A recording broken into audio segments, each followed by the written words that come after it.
અમદાવાદના Sabarmati bullet train સ્ટેશનના construction site પર આજે આગ લાગવાની ઘટના સામે આવી હતી.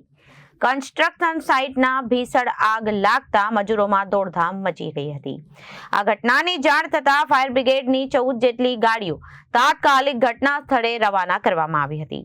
2 કલાકની જહેમત બાદ આગ પર કાબુ લેવામાં આવ્યો હતો અને ફાયર બ્રિગેડને સ્થાનિક મજૂરોના જણાવ્યા મુજબ વેલ્ડિંગ કામ ચાલી રહ્યું હતું. તે દરમિયાન લાકડામાં આગ લાગી હતી, જે બાદ પવન ફૂંકાવવાના કારણે આગ વધુ ફેલાઈ ગઈ હતી.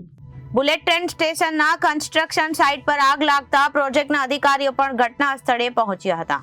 બુલેટ ટ્રેન પ્રોજેક્ટના અધિકારીએ જણાવ્યા મુજબ સાબરમતી બુલેટ ટ્રેન સ્ટેશનના કન્સ્ટ્રક્શનના સાઇટ પર એક ભાગની છત પર આજે સવારે લગભગ 6:30 વાગે આગ લાગવાની ઘટના સામે આવી હતી.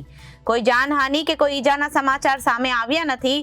આગ લાગવાનું કારણ હજુ સુધી જાણી શકાયું નથી, પરંતુ પ્રાથમિક દ્રષ્ટિએ એવું લાગે છે કે કામ ચલાઉ શટરિંગના કારણે વેલ્ડિંગમાંથી નીકળેલી સ્પાર્કને કારણે આગ લાગી હશે.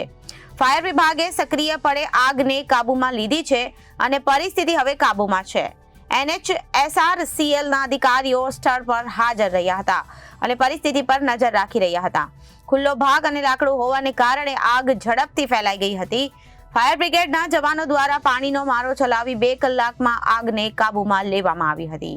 આ ઘટનામાં કોઈ પણ પ્રકારની જાનહાનિ થઈ ન હતી.